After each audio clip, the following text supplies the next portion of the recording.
ایمانی محبان رسول علیہ رسول ماتم داران سید الشہداء غلامان پنجتن پاک عاشقان ترک اتحاد بفیض الہی بتائید چاہتا معصومین ہمیں یہ موقع، یہ منزل، یہ لمحے، یہ ساعتیں، یہ وقت پھر سے میسر ہوا تاکہ ہم ایک بار اور ذکر رسول علیہ رسول کر سکیں اور اس ذکر کو کر کر اپنی دنیا بھی بہتر کر سکیں، اپنی آخرت کو بھی جگمگا سکیں۔ یقیناً یہ ذکر رسول علیہ رسول ہے، جب دلوں میں اتر جاتا ہے تو معیار بلند کر دیتا ہے۔ عزیزان گرامی، یقیناً وقت بہت ہو چکا ہے اور ہمارے مہمان بھی بہت دور سے آئے ہیں، بالخصوص ہمارے قبلہ و کعبہ تشریف لائے ہیں، تو زیادہ طول اور والی مجلس نہیں ہوگی، بس مختصر سے ذکر ہے کہ وہ زبان سے نکل جائے تو شہزادی کی رضا حاصل ہو جائے۔ اگر آپ پریشان نہیں ہیں اور متوجہ ہیں تو میں عرض یہ کر رہا ہوں عزیزان گرامی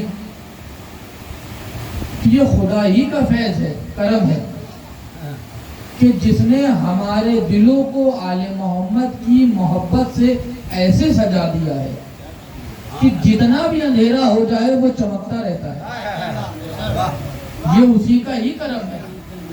عزیزان گرامی، ایک لفظ کہتا ہوں، لوگ ہم سے کہتے ہیں کیا اہل بیت مقدر بدل سکتے ہیں؟ توجہ ہے کہ نہیں ہے پیچھے والوں؟ کیا اہل بیت مقدر بدل سکتے ہیں؟ یہ سوال ہے۔ اب مجھے نہیں خبر کہ بدل سکتے ہیں کہ نہیں بدل سکتے، لیکن ہم نے یہ اصول دیکھا کہ جن کے مقدر بدلنے پہ زمانے کو شک ہے، جب وہی مکے میں آئے تو اسے معظمہ بنا دیا۔ جب وہ مکے میں آئے، گھر والے بولیں گے تو بات بنے گی، جن کے مقدر بدلنے پہ شک ہے جب وہ مکے میں آئے تو اسے معظمہ بنا دیا۔ یعنی جیسے ہی عبداللہ کے لال کے اور آمنہ کے چاند کے قدم سرزمین مکہ پہ پڑے تو مکہ مکہ نہ رہا، معظمہ بن گیا۔ عزیزان گرامی، یعنی یہ محمد عربی کے قدموں کی برکت کا صلہ تھا کہ وہ زمین جو اب تک بغیر لقب کے تھی، عبداللہ کے چاند نے، آمنہ کے لخت جگر نے، ابو طالب کے بھتیجے نے اسے لقب عطا کیا کہ مکہ مکہ نہ رہ کے مکہ معظمہ ہو گیا۔ ایک دن رسول ہجرت کر کے مکے سے مدینے جانے لگے، لوگ کہنے لگے کہ محمد ہجرت کر کے مکے سے مدینے جا رہے ہیں۔ میں نے کہا ہجرت نہیں کر رہے ہیں، مکے کو معظمہ بنا چکے ہیں، مدینے کو منورہ بنانے جا رہے ہیں۔ غور نہیں فرما رہے ہیں آپ؟ مکے کو معظم بنا چکے ہیں، مدینے کو منور بنانے جا رہے ہیں۔ یعنی جب تک رسول مکے میں نہیں آئے تھے تو مکہ معظمہ نہیں بنا تھا، جب تک رسول مدینے نہیں آئے تھے مدینہ منورہ نہیں بنا تھا۔ یعنی یہ رسول کے قدموں کی برکت کا صلہ ہے کہ مدینے کی سرزمین منور ہو گئی۔ منور کا کیا مطلب ہے؟ مدینہ منورہ، جہاں نور ہی نور ہو، روشنی ہی روشنی ہو، پل بھر کے لیے اندھیرا نہ ہو۔ سوچنے کی بات ہے، عقل حیران کرنے کی بات ہے، بڑی ہنسی آتی ہے زمانے اسلام کی فکر پر کہ عقلوں پہ کیسے تالے پڑے ہوئے ہیں۔ جس محمد کا کے قدم زمین کو نور بنا دے، وہی محمد خود خاک کا ہوگا؟ غور نہیں فرمایا آپ نے؟ جس محمد کے قدم علیہ السلام کے قدم جس زمین پہ آ جائے اسے نور والا بنا دے، تو کیا وہ وہی رسول خاک کے ہوں گے؟ کیا وہی رسول مٹی کے ہوں گے؟ کہا نہیں، وہ تو نوری مخلوق ہے۔ تو پتا چلا، عرض یہ کر رہا تھا کہ یہ مکے میں آئے تو مکے کو معظمہ بنا دیا، مدینے پہنچے تو منور بنا دیا۔ ان کے ایک بھائی نجف پہنچ گئے تو اشرف بنا دیا، ان کے بیٹے مشہد پہنچ گئے تو مقدس بنا دیا، اور کوئی کربلا میں آ گیا تو معلّہ بنا دیا۔ یعنی اس کا مطلب یہ ہے، یہ مکے میں آئے تو معظمہ بنا دے، مدینے میں آئے تو منورہ بنا دے، مشہد چلے جائے تو مشہد مقدس بنا دے، کربلا آئے تو کربلا معلّہ بنا دے۔ عزیزان گرامی، جب تک حسین دو محرم تک آئے نہیں تھے تو وہ کربلا تھی، معلّہ نہیں تھی. لیکن جیسے ہی فاطمہ کے لخت جگر کے، علی کے لال کے، حسن کے بھائی کے، محمد کے نوازے کے، کائنات کی آبرو کے، قرآن کے وارث کے، زینت کعبہ کے، وارث کائنات کے، امام منصور کے، عالم علم لدنی کے، عالم غیب کے، میراث شریعت کے، وارث دین و خرم کے جیسے ہی قدم سرزمین کربلا میں پڑے تو وہ بھی معلّہ ہو گئی. تو کائنات میں ملی پور والوں دو ہی معلّہ ہے، ایک عرشی معلّہ ہے، ایک کربلا معلّہ ہے، ایک عرشی معلّہ ہے، ایک کربلا معلّہ ہے، ایک عرشی معلّہ ہے، ایک کربلا معلّہ ہے. وہ معلّہ نانا کے قدم کی چوٹیوں کی برکت سے بنا تھا، یہ معلّہ نوازے کے قدم کی برکت. حسینیت زندہ باد، حسینیت زندہ باد، حسینیت زندہ باد، یزیدیت مرد آباد، یزیدیت مرد آباد، یزیدیت مرد آباد. نعرے حیدر، آواز بلند نعرے سلوات، آواز بلند نعرے سلوات.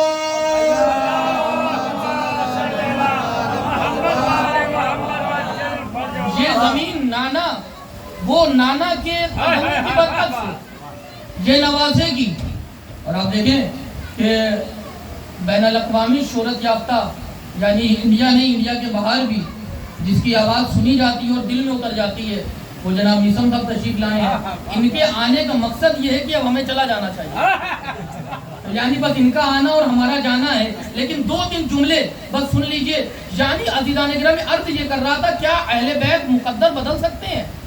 کیا حسین مقدر بدل سکتے ہیں؟ کیا امام علی مقام مقدر بدل سکتے ہیں؟ کیا حسنین کریمین شریفین نورین نیرین مقدر بدل سکتے ہیں؟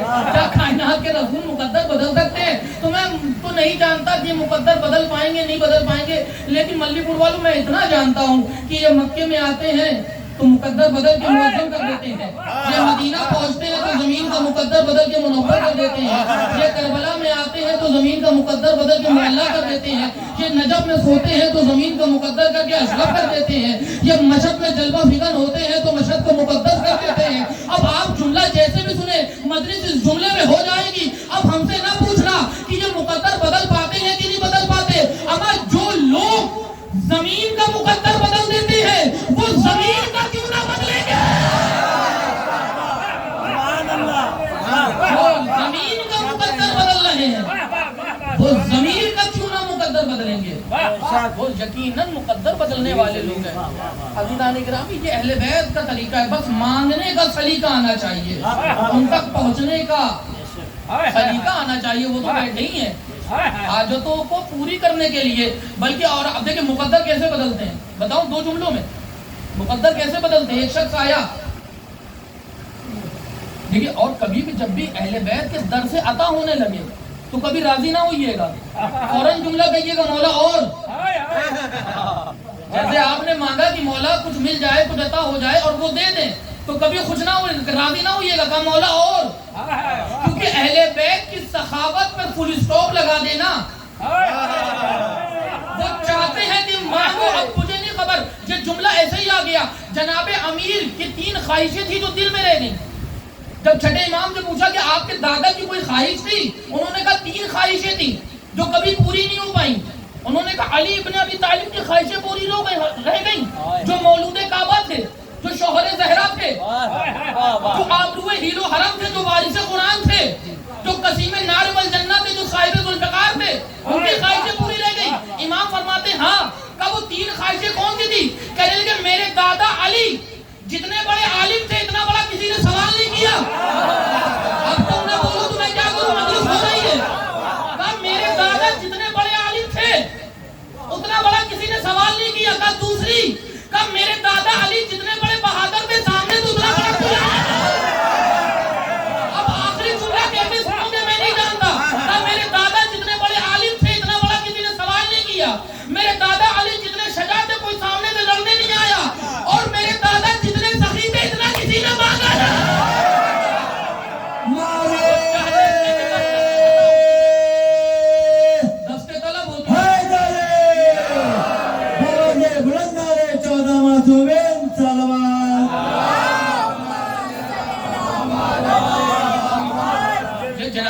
کی 3 خواہشیں جو سینے میں رہ گئی کہ علی جتنے سخی تھے اتنا کسی نے مانگا ہی نہیں. میں نے پرسوں کی رات میں مجلس میں بتایا تھا وہ اینٹے کو سونا بنا دیا ڈھیلے کو اور اس نے توڑ کے پھینک دیا کہ کل کی فکر وہ کرے جس کا مشکل کشا نہ ہو. آپ کو یاد ہے کہ نہیں ہے؟ تو آج اس کے آگے کی بات کریے. امام کے پاس آیا اور آگے کہتا ہے مولا گھر میں بھوک ہے پیاس ہے فاقہ ہے کچھ عطا کیجیے. امام وہیں پہ انگور رکھے ہوئے تھے اس میں انگور رکھے تھے. امام نے ایک دانہ اٹھایا اسے دے دیا. میں تو سوچ رہا تھا آپ بہت دور تک جائیں گے. ایک دانہ اٹھا وہ آیا کہنے لگے فاقے ہیں اور غریبی ہے اور یہ ہے باہر والوں. امام نے ایک دانہ انگور کا پورا گچھا نہیں ایک دانہ اٹھایا دے دیا. اب وہ تو ظاہر سی بات ہے بالکل. کہنے لگا مولا ہم تو آئے تھے توقع کر کے کہ آپ عطا کریں گے زیادہ. مولا یہ کیا دے رہے ہیں؟ امام نے کہا نہیں چاہیے. کہا مولا کچھ اور عطا کری. امام نے وہ انگور کا دانہ لیا اور وہ جو پیالے میں تشت میں جس میں بھی تھا رکھ دیا. دوسرا آ گیا کہ مولا بھوک ہے پیاس ہے غلبہ ہے کچھ عطا کیجیے. امام نے پھر انگور کا دانہ اٹھایا اسے دے دیا. لیکن وہ تھا ظرف کا اچھا, وہ تھا ظرف کا پختہ. جیسے ہی امام کے دست مبارک سے ملا ہوا تبرک اس کے ہاتھوں میں آیا فوراً شکر کا سجدہ کیا کہ معبود گواہ رہنا میں شکر کر رہا ہوں خدا کے ہاتھوں سے کچھ عطا ہوا. حجت خدا کے ہاتھوں سے میں شکر کا سجدہ کر لیا. اس نے ایک انگور کے دانے پر شکر کا سجدہ کیا کہ کچھ عطا ہوا ہے. جیسے ہی امام نے اس کا شکر کا دیکھا کہنے لگے اسے ایک دانہ لے لو پورا گچھا دے دو. جیسے ہی اس نے امام کے دیے ہوئے تبرک پہ شکر کیا امام نے کہا یہ ایک دانہ رکھ دے پورا گچھا اٹھا لے. اب جس کو طلب تھی 1 روپے کی اسے 1000 کا نوٹ مل جائے کیا ہوگا؟ جیسے ہی پورا گچھا دیا تو فوراً کہنے لگا مولا کیا کہنے آپ کے گھرانے کے کہ آپ دلوں کی حکایات لبوں پہ آنے سے پہلے پوری کر دیتے ہیں. میں تو سوچ کے آیا تھا ایک دانے پہ ہی تکیہ کر دوں گا لیکن آپ نے تو پورا گچھا دے دیا. اب کروں گا یہ میں کہ ایک میں کھاؤں گا دوسرا بغل والے کو دوں گا ایک اس کے بغل والے کو دوں گا ایک اس کے بغل والے کو دوں گا. یعنی جب اس نے نعمتوں پہ اور شکر کیا کہنے گچھا رکھ دے. یہ گچھا جس شجر میں نکلا تھا وہ شجر دے دیا. اللہ اکبر اللہ اکبر. یعنی پہلے دانہ دیا دانے پہ شکر کیا تو انگور کا گچھا دیا. انگور کا گچھا جیسے ہی ملا تو کہا جس گچھا جس شجر میں لگا ہے وہ شجر اس کے نام کر دیا جائے. اب جب شجر نام ہوا تو فوراً کلمہ پڑھنے لگا. یقیناً سخاوت کس گھرانے کو زیب دینی ہے خدا کو معلوم تھا کس گھرانے میں امامت رکھنی ہے. خدا کو معلوم تھا کس گھرانے میں ہدایت رکھنی ہے. خدا کو معلوم تھا کس گھرانے میں قرآن بھیجنا ہے. خدا کو معلوم تھا. جب ایسا اقرار کر لیا امام نے گچھا لے لیا کہنے لگے اب وہ شجر نہیں وہ شجر جس باغ میں ہے وہ پورا باغ اس کے نام ہے. پورا باغ اس کے نام کہہ دیا جائے.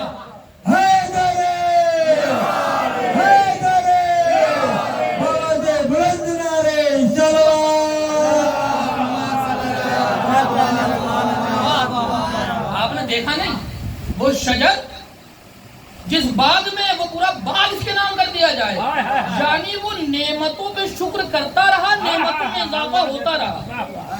اب جو بغل میں بیٹھا تھا جو ایک دانہ جس نے نہیں لیا تھا وہ بھی تو وہی ہے. وہ پورا معاملہ دیکھ رہا ہے.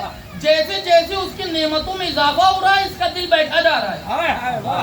جب وہ لے کے پورا باغ چلا گیا تو یہ کہنے لگا مولا آپ نے ایک دانے کے بدلے پورا باغ دے دیا. اب چونکہ یہ مسجد کے مولوی صاحب تو ہے نہیں کائنات کے امام ہیں. کہنے لگے ہمارا کوئی عمل بغیر قرآن کے نہیں ہوتا. مولانا بیٹے پوچھئے گا. کہنے لگے ہمارا کوئی عمل قرآن کے بغیر نہیں ہوتا. کا مطلب کا قرآن میں اللہ نہیں کہتا جب تم نعمتوں میں شکر کرو گے تو ہم نعمتوں میں اضافہ کر دیں گے. وعدہ خدا کا ہے پورا امام کر رہا ہے. وعدہ خدا کا ہے پورا امام کر رہا ہے. یعنی نعمتوں میں اضافہ. یہ مقدر بدلنے والے لوگ ہیں یہ تقدیر بدلنے والے لوگ ہیں. لاتعداد واقعات آپ کے سامنے ماشاءاللہ سب پڑھے لکھے افراد بیٹھے ہوئے ہیں اور ہر گاؤں کی ایک تہذیب ہوتی ہے عزاداری کی تہذیب ہوتی ہے. تو عرض یہ کر رہا تھا کہ یہ زمین کا مقدر بدل رہے ہیں تو ضمیر کا کیوں نہ بدلیں گے. جو پتھر کا مقدر بدل رہے ہیں وہ بشر کا کیوں نہ بدلیں؟ یقیناً یہ ان کا فیض ہے. اچھا آپ دیکھیں وہ فطرس آئے بالوں پر آتا کہ یہ مقدر بدلا کہ نہیں بدلا؟ بدلا کہ نہیں بدلا؟ راہب آئے بیٹے ملے مقدر بدلا کہ نہیں بدلا؟ بالکل بدلا. اچھا مسئلہ کیا ہے؟ اب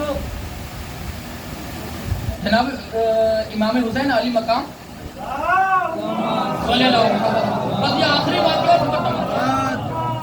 سعادت بیان میں پڑھنا ہوں بس کہ وہ آیا مقدر کیسے بدلتا ہے. امام حسین کے در پہ آیا نہیں، در رسول پر آیا، کہا یا رسول اللہ اولاد نہیں ہے.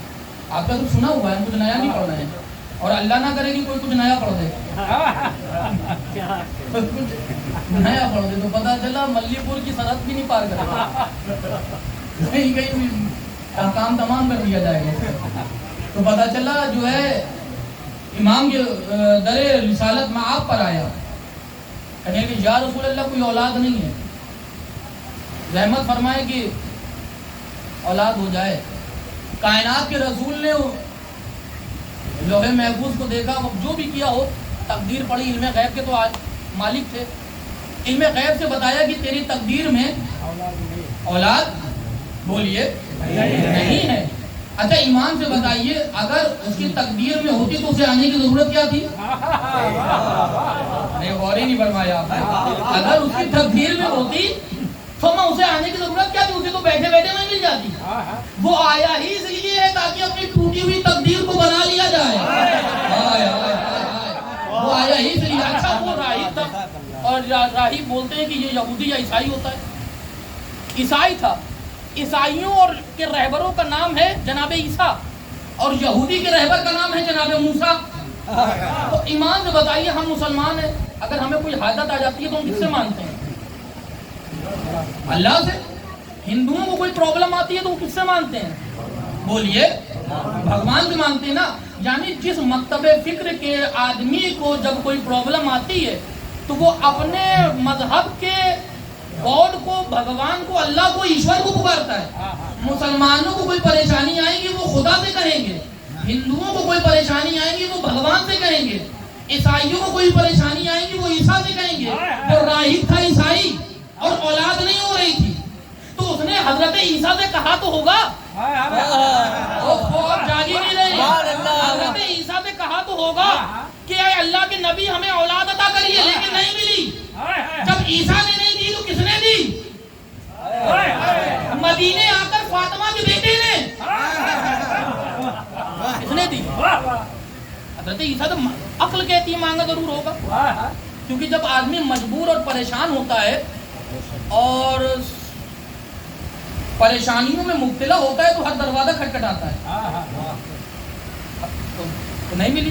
اچھا وہ در رسول پر جب آیا کہنے لگے یا رسول اللہ اولاد نہیں کا تیری تقدیر میں نہیں ہے، تو تقدیر میں ہوتی تو اسے وہیں مل جاتی. کیوں آتا؟ اب وہ ظاہر سی بات ہے مایوس ہوتا ہوا چلا.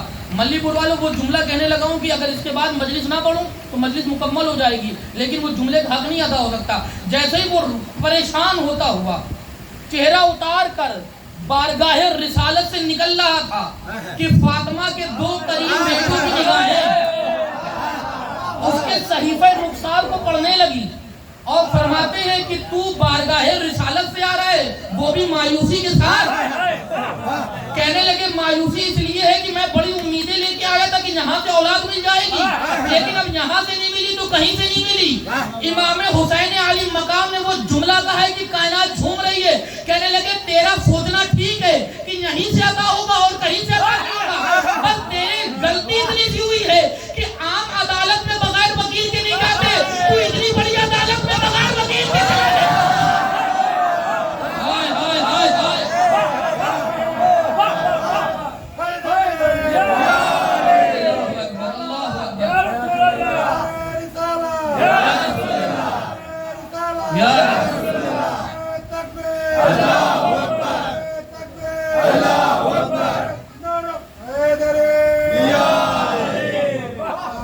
کہنے لگے دیکھ تیرا سوچنا ٹھیک ہے، تیرا عقیدہ ٹھیک ہے، تیرا ایمان ٹھیک ہے، یقیناً یہیں سے عطا ہوگا اور اس کے علاوہ کہیں سے عطا نہیں ہوگا. بس معاملہ یہ ہوا، چھوٹی سی مسٹیک یہ ہوئی. فالٹ یہ ہوا کہ دنیا کی ایک عام عدالت میں بھی بغیر وکیل کے نہیں جاتے، اور کوئی اتنی بڑی عدالت عظمیٰ میں چلا گیا بغیر وکیل کے، کہنے لگے میں مسافر ہوں، یہاں وکیل کہاں سے لاؤں؟ بس یہ کہنا تھا کہ فاطمہ کے لال کی سخاوت کا سمندر موجزن ہوا، عالم سخاوت میں آ کر تاریخ کربلا والی دو جہاں فرماتے ہیں جس کا کوئی نہیں ہے اس کا وکیل حسین ہوتا ہے۔ ہاتھوں کو پکڑا، نانا کے دربار میں لائے کہ نانا آپ کے دروازے سے یہ خالی جا رہا ہے، آپ سے پہلے کوئی خالی نہیں کیا، کہا بیٹا اس کی قسمت میں اولاد نہیں، کہا ایک دیے، کہا اولاد نہیں، کہا دو دیے، کہا اولاد نہیں، کہا تین دیے، کہا اولاد نہیں، جملہ سنو مجلس تمام کروں، کہا اولاد نہیں، کرتے کرتے 7 اولاد دے دیے، وہ اطمینان سے چلا گیا۔ میں نے کہا یہ کیا ہوا؟ محمد نے نہ دے کہ حسین نے دے دی، کہا نہیں، محمد نے اپنا اختیار بتایا، حسین نے اپنا اختیار بتایا، محمد نے تقدیر پڑھ کے بتایا کہ میں تقدیر پڑھنا جانتا ہوں، حسین نے بیٹے دے کے بتایا کہ میں تقدیر بدلنا جانتا ہوں۔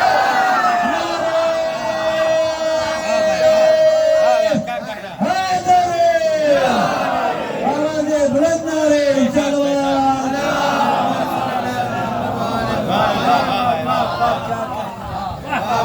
رسول نے اپنا اختیار بتایا کہ میں تقدیر پڑھنا جانتا ہوں، حسین نے بیٹے دے کے بتایا کہ میں تقدیر بدلنا جانتا ہوں۔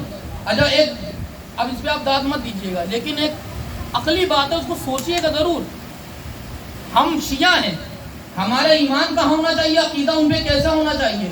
پہلے اس راہب کا عقیدہ دیکھیے، پھر اپنے آپ کو تولیں گے۔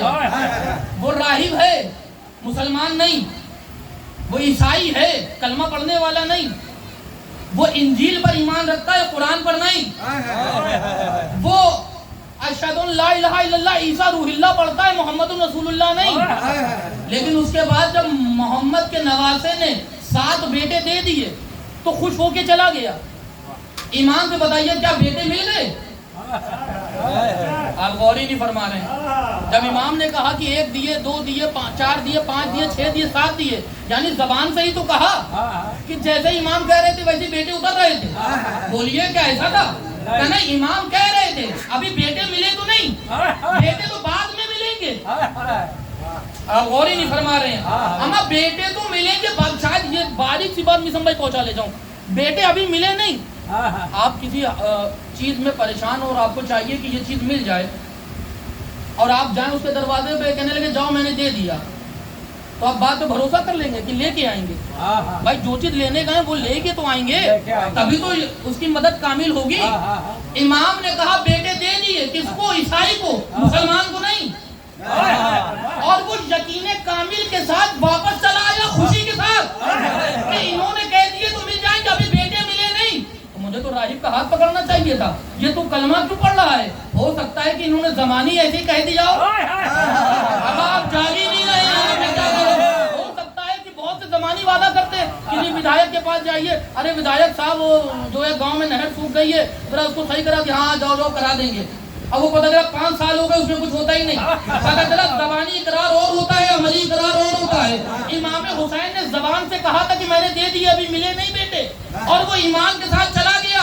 میں نے کہا یہ جو انہوں نے کہا ہے بیٹے ملیں گے، کم سے کم بیٹے لے کے تو جا، کیا پتا مستقبل میں تجھے ملے کہ نہ ملے، اور تو ان کا کلمہ پڑھ رہا ہے، کیا کیسی بات کرتے ہو؟ ہم نے ان کے چہرے میں وہ آثار دیکھے ہیں کہ انہوں نے جو کہہ دیا ہے وہ پتھر کی لکیر ہوگا۔ ارے جو کمسنی کے عالم میں تقدیر بدلنے کا ہنر رکھتا ہے، یہ یہودی کا ایمان ہے کہ ابھی عطا نہیں ہوئے ہیں اور کلمہ پڑھ کے جا رہا ہے، تو اب شیعوں کا ایمان کہاں پہ ہونا چاہیے؟ ہمارا عقیدہ کہاں پہ ہونا چاہیے بتائیے؟ کم سے کم اس سے تو افضل ہونا چاہیے۔ تو عزیزان گرامی، یہ آل محمد ہیں، یہ آل رسول ہیں، ابھی اولاد ملی نہیں، لیکن یقین کر کے جا رہا ہے کہ انہوں نے جو کہہ دیا ہے وہی ہوگا، اور وہی ہوا۔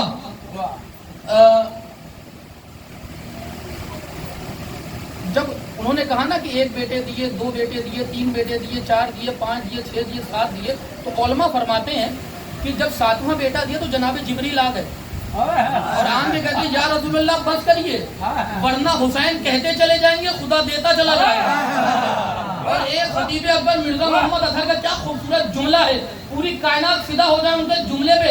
کہنے لگے کہ خدا کہہ رہا ہے کہ اب خاموش رہیے ورنہ حسین کہتے چلے جائیں گے. خدا دیتا چلا جائے گا، کہیں ایسا نہ ہو کہ روزے محشر آدم کی اولاد ایک طرف اور راہب کی اولادیں.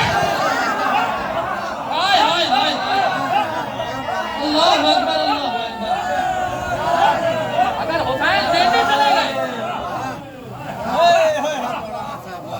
کہیں حسین دیتے چلے کہتے چلے گئے تو خدا دیتا چلا جائے گا، ورنہ ایسا نہ ہو کہ محشر میں اولاد آدم ایک طرف کھڑی ہو اولاد راہب ایک طرف کھڑی ہو. کیونکہ یہ مالک مرضی الہی ہیں، جو یہ کہہ دیں گے وہ تکمیل پا جائے گا. یہ صاحب اختیار کن فیکون ہے، جو یہ کہہ دیں گے وہ تکمیل ہو جائے گی. عزیزان گرامی، وہ جب راہب چلا تو غیرت مند آدمی کا تقاضا یہ ہوتا ہے کہ جب اس کا کام ہو جائے تو اس کے بدلے میں کچھ گفٹ دیا جائے. گفٹ میں اب ضروری تھوڑی نہ ہے کہ دولت جو خود مانگنے آیا وہ کیا دے گا، تو اس کے لیے ادب کہتا ہے، شکریہ کہہ دیجئے، ہاتھ ملا لیجئے، ہاتھ کا بوسہ دے دیجئے، یا اپنے گھر دعوت پہ بلا لیجئے. تو اس نے شکریہ بکریہ تو سب کہا، لیکن جب چلنے لگا تو کہنے لگا فرزند رسول وعدہ کریے کہ آپ میرے گھر مہمان ضرور ہوں گے، میرے گھر مہمان ضرور ہوں گے. اور ان کے گھر کی روایت ہے کہ اپنے گھر میں ہونے والے سوال کو کبھی خالی نہیں کرتے. جب اس نے کہا کہ آپ میرے گھر مہمان ہوئیں گے تو حسین نے بچپنے میں، ابھی جوان نہیں ہے، کہنے ٹھیک ہے میں تیرے گھر ضرور آؤں گا، لیکن شرط یہ ہے، ماحول یہ ہوگا کہ میں آؤں گا تو لیکن تو پہچان نہیں پائے گا، پہچان نہیں پائے گا. دیکھیے ایسا ہوتا ہے، خدا نہ کرے کہ کبھی کسی پہ ایسا وقت آ جائے کہ آپ نے جس کی مدد کری ہے وہی آپ کو نہ پہچانے، یہ آپ کے لیے بڑا ظلم ہوگا. اگر غیرت مند آدمی ہے اور آپ نے ہمیشہ اس دروازے پہ کھڑے ہو کے پوری گاؤں کی مدد کری اور آپ پر ایسا وقت آ جائے کہ گاؤں والے نہ پہچانے، تو اگر شریف آدمی ہوگا تو اپنے آپ ہی گھٹ کے مر جائے گا. آج یہ وقت آ گیا. اب حسین نے کہا میں آؤں گا تو تیرے دروازے پر، لیکن تو پہچان نہیں پائے گا. وہ پریشان ہو گیا، یہ کیسے ممکن ہے کہ جس نے ہماری تقدیر کو بدل دیا، جس نے ٹوٹی ہوئی تقدیر کو مثال کوہ طور چمکا دیا، جب وہ آئے گا میں پہچان نہ پاؤں گا. لیکن عزیزان گرامی، یہ کسی اور کے جملے نہیں تھے، یہ حجت خدا کی زبان مبارک سے نکلے ہوئے جملے تھے جسے تکمیل ہونا تھا. یہی ہوا کہ جب حسین راہب کے گھر پہنچے تو راہب پہچان نہ ہوا. بس عزیزان گرامی، لیجیے آج محرم کی 3 تاریخ ہوگی، 2 دن کیسے گزر گئے کچھ خبر نہ ہوئی. یعنی ہم بقرہ ہمارے کے ذوالحجہ سے بقرعید سے بقرہ ہی بتلاتے ہیں، لیکن اس کے بعد سے ماہ محرم کا اہتمام شروع ہو جاتا ہے، گھروں کو صاف صفائی شروع ہو جاتی ہے، عزا خانے کو آراستہ کیا جانے لگتا ہے. کیوں؟ غریب زہرا تشریف لانے والے ہیں. اب لوگ انتظار میں بیٹھے ہیں 28 اور 29 کو چاند نکلے اور ہم چاند رات کا ماتم کریں. لیجیے چاند میں نکل آیا، چاند رات کا ماتم بھی ہو گیا. وہ دن تھا کہ آج 3 محرم بھی ہو گئی، آج پورا دن تمام ہو گیا. چند گھنٹوں بعد 3 کی شب بدل جائے گی، 4 کی شب لگ جائے گی. لیجیے اتنی جلدی جلدی علی کا ماجایا جا رہا ہے کہ ہم ان پہ چند آنسو بھی نہیں پا رہے ہیں. بس وہ راہب کا واقعہ ہی میں تکمیل کر کے مسائل کو رخصت کر رہا ہوں. لیکن ایک جملہ سنیے کہ آج مجلس تکمیل پا رہی ہے. ایک شخص تھا، ایک ضعیفہ تھی، اس کا ایک بیٹا تھا. 8 محرم کو مزم بھائی علم اٹھاتا تھا. محرم سے چند دن پہلے بیٹے کا انتقال ہو گیا. یہ واقعہ سن لیا اور راہب کے 2-3 جملے چند دن پہلے محرم انتقال ہو گیا. اب جب انتقال ہو گیا تو ظاہر سی بات ہے گھر میں وہی ضعیفہ عورت تھی، باپ مر چکا تھا، شوہر مر چکا تھا. تو گاؤں والوں نے اور اہتمام بستی والوں نے سب اہتمام کیا. ایک دن وہ ضعیفہ گھر پہ بیٹھی بہت رو رہی تھی، بہت رو رہی تھی. تو گاؤں والے جو غصہ دینے آتے ہیں، جو تسلی دیتے، انہوں نے کہا دیکھ اپنے بیٹے پہ نہ رو، تیرا بیٹا چلا گیا، خدا کو جو منظور تھا وہ ہوگا. اب تو عزاداری کے لیے پریشان نہ ہو، ہم سب مل کے تیرے گھر میں مجلس ماتم کریں گے. کیونکہ وہ بیٹا جو ہے 8 محرم کو علم اٹھاتا تھا اور 8 محرم میں مولا عباس کی حاضری کرتا تھا. اس ضعیفہ نے جانتے ہو ملی پور والوں کیا جملہ کا قیامت خیز جملہ کا کہنے لگے میں اس لیے پریشان نہیں ہوں کہ مجلس کیسے ہوگی, میں اس لیے پریشان ہوں کہ کہیں آقا کے اہتمام میں کوئی کمی نہ رہ جائے. میرا بیٹا بڑی عقیدتوں سے علم عباس اٹھاتا. لیجئے 8 محرم کو گاؤں والوں نے مل کر علم اٹھایا اور لیجئے 9 کی رات آئی, 10 کو عاشورہ ہوا, شام غریبہ آ گئی. جب یہ بڑھیا اپنے گھر پہ آئی شام غریبہ کی مجلس اور مصائب کر تو اسے یاد آیا کہ میرا بیٹا جب سے مرا ہے میں اس کی قبر پہ نہیں گئی, کیونکہ اس ایام میں غریب فاطمہ پہ رو رہی تھی.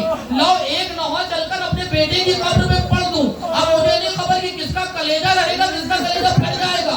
اب جو قبرستان پہنچی تو کیا دیکھا کہ اس کے قبر میں کوئی بی بی ہے جو قبر پہ ہاتھ رکھ کے فاتحہ پڑھ رہی ہے. ارے وہ ماں طرف گئی کہ اے بی بی یہ میرے لال کی قبر ہے, آپ کو کوئی دھوکہ ہو گیا ہے. کہا نہیں. جانتے کیا جملہ کہا اس بی بی نے جو فاتحہ پڑھ رہی تھی؟ آئی آگے کہنے لگے بی بی آپ کو کوئی دھوکہ ہو گیا ہے, یہ میرے لال کی قبر ہے, ابھی 8-9 دن پہلے ہی مرا ہے. آپ کو آپ کی بیٹے کی یا آپ کے عزیز و اقارب کی کوئی اور قبر تھی جو قبر پہ فاتحہ بی بی پڑھ رہے. تو انہوں نے جملہ کیا کہا جانتے ہیں؟ کہا نہیں بی بی یہ تمہارے بیٹے کی نہیں, یہ میرے بیٹے کی قبر ہے. یہ تمہارے بیٹے کی قبر نہیں, یہ ہمارے بیٹے کی قبر ہے. کہا نہیں نہیں بی بی یہ آپ کو کوئی دھوکہ ہو گیا ہے, یہ ہمارے بیٹے کی قبر ہے. جب اصرار آگے بڑھا کہنے لگے نہیں یہ ہمارے بیٹے کی قبر ہے, اور میں آج سے نہیں جس دن سے تیرا بیٹا مرا ہے اس دن سے روز آگے فاتحہ پڑھتی ہوں. کہنے لگے بی بی آپ کون ہے جو میرے بیٹے کو اپنا بیٹا کہہ رہی ہے؟ کہنے لگے ہم آل محمد کسی کا احساس نہیں رکھتے. ارے تو عالم غربت میں میرے بیٹے پہ رو رہی تھی, میں عالم غربت میں تیرے بیٹے پہ رونے آئی. یہ جناب فاطمہ زہرا سلام اللہ علیہا ہماری جان قربان. مجلس تمام ہے عزیزان گرامی. امام نے کہا تھا کہ راہب میں تیرے گھر آؤں گا تو پہچان نہیں پائے گا. تو وہ روز چھت پہ کھڑا ہو کر ادھر کا راستہ دیکھتا تھا جدھر سے مدینے والے آتے تھے, اور روز شام کو انتظار کرتا تھا کہ شاید میرا آقا حسین آ رہا ہے. آقا حسین اسی اثنا میں بچے جوان ہونے لگے. جب ساتوں بیٹے جوان ہو گئے تو بیٹوں کو لے جا کے چھت پہ کھڑا ہوتا تھا کہ دیکھو کہیں آقا تو نہیں آ رہے ہیں, میری نظر کمزور ہو رہی ہے. لیکن خدا کو کیا قبول تھا, ایک دن وہ لٹا ہوا قافلہ آنے لگا, نوکے نیزہ پہ سر تھے, رات کا سناٹا ہوا. ارے ملونوں نے اجازت لی کہ کچھ رات ہو گئی ہے, ہم ان قافلے والوں کو یہاں رکانا چاہتے ہیں. اب جو قافلے والے وہاں رکے تو جو نوکے نیزہ پہ سر تھے وہ دیواروں پہ ٹیک لگا کے کھڑے کر دیے گئے. بیویوں کو آنگن میں بیٹھا دیا گیا. جناب زینب کا مشغلہ یہ تھا کہ جہاں بیٹھتی تھی وہاں غریب فاطمہ پہ رونے لگتی تھی, وہاں اپنے ماجائے پہ رونے لگتی تھی, کیونکہ زینب کو رونے کا وقت ہی نہیں ملتا ہے. قافلے میں چلتی ہیں تو کبھی سکینہ کو دیکھتی ہے, کبھی سید سجاد کو دیکھتی ہے, جہاں بیٹھتی تھی وہاں روتی تھی. جیسے راہب کے آنگن میں بیٹھ کے بیویاں کو کہنے لگی بیویوں آؤ ہم غریب فاطمہ پہ ماتم کرتے ہیں. زینب نے بہن شروع کرے, اے علی کے لال تم پر سلام, اے فاطمہ کے لخت جگر تم پر سلام, اے حسنین کے بھائی تم پہ سلام. ارے جیسے ہی تم نے سنے راہب حجرے سے آیا, اے بی بی یہ تو ہمارے آقا ذاتوں کے نام ہے, ارے ان کے نام نہ لیجیے. اے راہب ہمارے بھیا نے اپنا وعدہ پورا کر دیا, تو ہمیں پہچان نہ پایا. ارے میں زینب حسین کی بہن ہوں, بولوں کے نیزہ پر میرے بھائی حسین کا سر ہے. ارے راہب ہاتھوں کو جوڑ کے گیا, اے آقا آپ نے فرمایا تھا راہب پہچان نہ پاؤ گے, لیکن مولا اس انداز سے کون کس کے گھر میں مان ہو گیا ہے کہ جسم کہیں اور ہے اور سر کہیں اور ہے. الا لعنت اللہ علی القوم الظالمین.